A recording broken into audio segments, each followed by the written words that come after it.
পুলিশকে রাজনৈতিক উদ্দেশ্যে ব্যবহারে অবসান চান 89.5% মানুষ এবং ভুয়া ও গায়েবী মামলায় অবসান চান 95% মানুষ। কেমন পুলিশ চাই শীর্ষক জনমত জরিপের ফল প্রকাশ করেছে পুলিশ সংস্কার কমিশন। পুলিশ সংস্কার কমিশনের ওয়েবসাইটে এই ফল প্রকাশ করা হয়।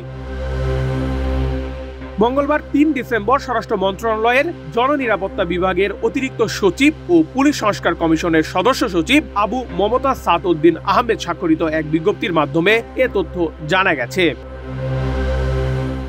বিজ্ঞপ্তিতে বলা হয়েছে, সাম্প্রতিক সময়ে দেশে বৈষম্য বিরোধী ছাত্র জনতার আন্দোলনকে প্রতিহত করতে কিছু সংখ্যক পুলিশ সদস্যের সহিংস ভূমিকা নিয়ে বাংলাদেশ সহ বিশ্বজুড়ে সমালোচনার পরিপ্রেক্ষিতে পুলিশ সংস্কার এখন সময়ের দাবি। Double million offer Walton fridge কিনে পেতে পারেন 20 লক্ষ টাকা, রয়েছে কোটি কোটি টাকার নিশ্চিত উপহার। সে লক্ষ্যে গণপ্রজাতন্ত্রী বাংলাদেশ সরকার পুলিশ বাহিনী সংস্কারের লক্ষ্যে পুলিশ সংস্কার কমিশন গঠন করেছে, যার কার্যক্রম চলমান।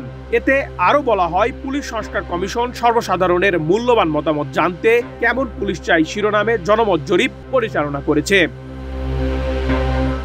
ফলাফলে দেখা যায়, এই জরিপে অংশ নিয়েছেন 24,442 জন উত্তরদাতা।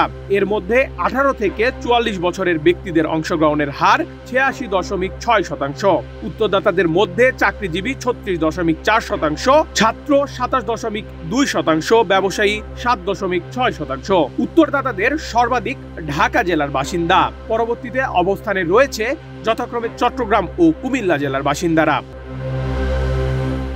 জরিপে উঠে এসেছে, পুলিশকে রাজনৈতিক উদ্দেশ্যে ব্যবহারে অবসান চান 89.5% উত্তরদাতা। ক্ষমতার অপব্যবহার করে পুলিশের দুর্নীতি বন্ধ চেয়েছেন 77.9% উত্তরদাতা।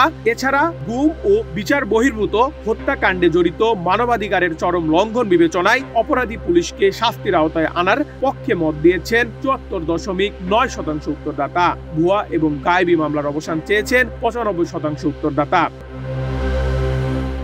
এর আগে গত 3 ডিসেম্বর স্বরাষ্ট্র মন্ত্রণালয় থেকে কেমন পুলিশ চাই জনমত চেয়ে বিজ্ঞপ্তি প্রকাশ করেছিল পুলিশ সংস্কার কমিশন। নেহাল আহমেদ প্রান্ত, নিউজ ডেস্ক, বাংলাদেশ প্রতিদিন।